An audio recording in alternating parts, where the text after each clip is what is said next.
The first step in getting things right and in place is before you judge somebody else, ask yourself, what am I doing? Am I doing it right? Am I perfect? Am I? And like he said, even though we come to church a whole lot and be here before others do, there's a saying that said, we have a tendency of judging people because we come to church a lot and people don't. So we feel that we are more up to knowing God. But we're not. We can come to church more than I come. It doesn't mean that you're more righteous. We got to get out of the physical appearance of people seeing us at church, and learn that it's more than just being in this building. It's what you do when you're not here. It's how you act when you're not here. And he was talking about pressing. I know we're living in a pressing time. It ain't easy. But there's a lot of things we got to change, strive to change before Christ comes. I believe that when we get it halfway right, God will start performing the things he needs to perform.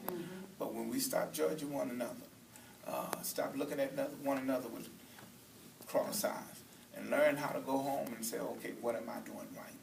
What am I doing wrong? Is my life complete? Am I doing the right thing? Yes. And then we become examples. Watch this. We can only lead people by example. That's right. We just can't lead them by judging them, saying what they ain't. We got to first become partakers of what we are trying to get other people to believe. We have to be first those that walk in holiness before we can try to get somebody else to walk in it. And if we're not, who was that say? I think it was Paul. David said, I search myself daily. I'm looking at my life. I'm checking myself out.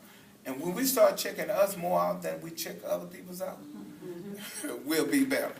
When we stop trying to figure other people's out and start figuring our lives out and getting ourselves on track, we'll be more better. So the idea is learn how to love and check ourselves. Love covers a multitude of sin. And the Bible tells us that we are to strengthen one another. It ain't about us. It ain't about just me. It's about everybody else. The reason why we are here is to affect somebody else's life. The reason why Christ saved us. See, because we're supposed to be cleansed up. Now it's our job to affect somebody else's life, to make sure they get infected by what we believe. And watch this, never force your religion or rights on anybody else, but always comply to the Bible, and it's going to make it right. Good word tonight. Good word tonight. I think when we get to the place that we understand, hey, look, ain't nobody perfect. We got to pray for one another.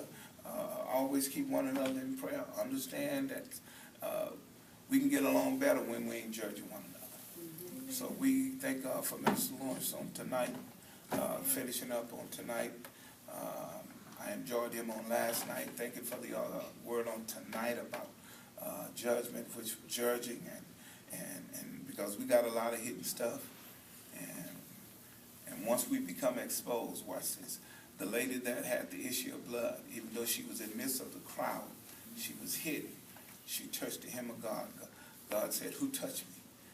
When he started the healing process, she was brought into the open. Everything that was done, she was revealed that she touched her. So when she touched him, everything changed. Sometimes we got to learn to be honest instead of keeping stuff hidden. Be truthful instead of keeping stuff hidden. Now you got to be careful who you open yourself up to, because everybody ain't out to make. You got to be careful what you tell and who you tell. You got to make sure you're talking to somebody that has your concern, because people want to get things on folks and tell them. So you got to be careful.